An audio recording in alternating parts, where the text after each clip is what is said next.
Bonjour à tous, c'est Johan du blog apprendre-la-photo-numérique.com.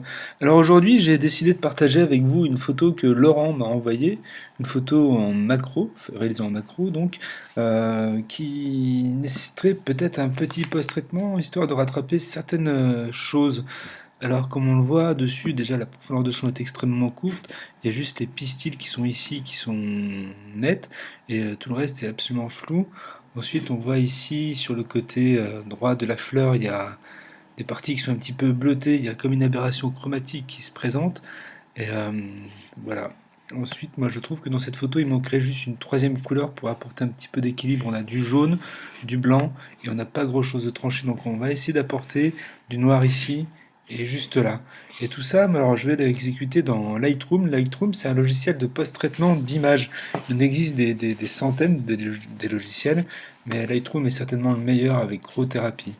Alors ça se passe comme ça. On va aller dans ce petit menu ici, on va aller tout de suite dans développement. C'est là où on va développer cette image, c'est là où on va faire ce fameux post-traitement.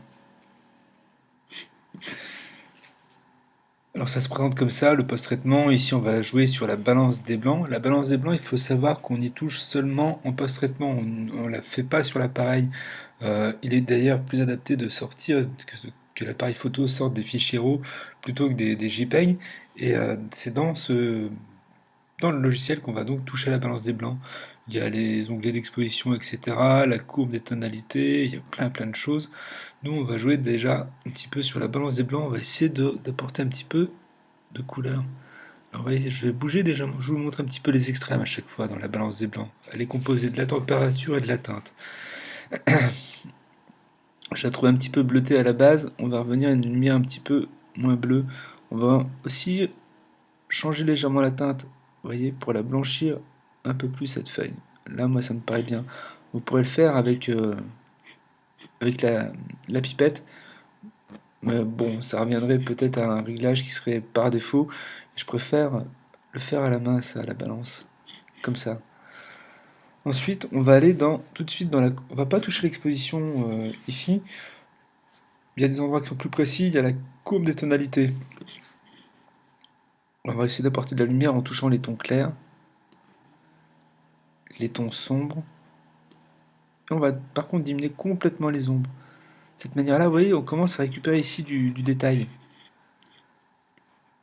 On va bouger un petit peu ça, non, ça va pas changer grand-chose. Voilà. Déjà ça peut être pas mal. Alors, pour la teinte, on peut jouer sur ces petits onglets qui sont là. Vous voyez, on va jouer que sur le rouge, on va bouger le rouge. Comme il n'y a pas de rouge dans cette image, ça ne va pas changer grand-chose. C'est surtout le bleu qui va être intéressant. Vous voyez ici, j'ai saturé le bleu, mais c'est celui-là c'est ce que je reproche à cette image, c'est d'avoir cette petite aberration chromatique sur les côtés. On va essayer de la supprimer. Maintenant, on a du violet qui se met en place. Donc, on va aussi désaturer le violet. Ça commence à être pas trop mal, ça.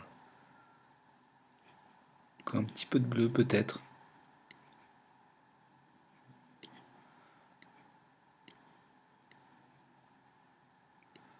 Voilà. Déjà, si on regarde le avant-après, on voit qu'il y a déjà un grand changement. Il commence à y avoir de la couleur qui apparaît ici sur les côtés, qui n'avait pas du tout à l'heure à l'image. Et on a gagné un petit peu en clarté sur l'image également.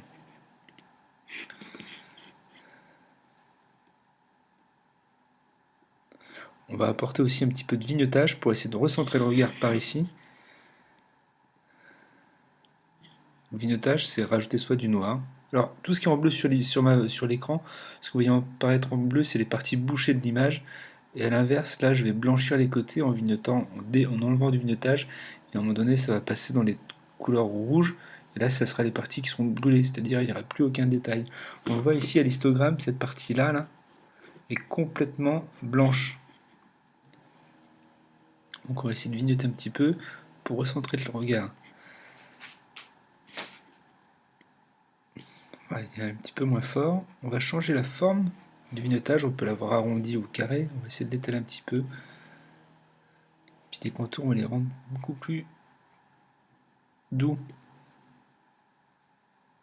Si on regarde le avant-après, Vous voyez, c'est déjà beaucoup plus punchy. Alors, on va essayer de donner un petit peu plus de force aussi au pistil. Alors pour ça, je vais prendre le masque qui est juste là. Voilà, comme ça, j'en fais un tout petit coup. Et comme ça, je vais toucher qu'à cette zone-là. Et dedans, je vais d'abord enlever des ombres.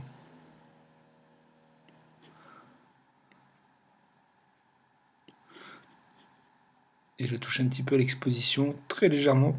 Faudra pas trop aller trop fort, sinon on va vite gagner en pixels. On voit qu'on gagne, on commence à avoir des pixels apparaître. Voilà, moi je n'irai pas plus loin dans ce post-traitement, puisqu'après on risque d'arriver aux limites de l'image, mais je trouve quand même que entre la version d'origine de l'appareil photo et cette nouvelle solution, on a quand même gagné énormément de différence et la photo est beaucoup plus punchy. Voilà, alors ce que je vais faire, c'est que je vais vous mettre aussi en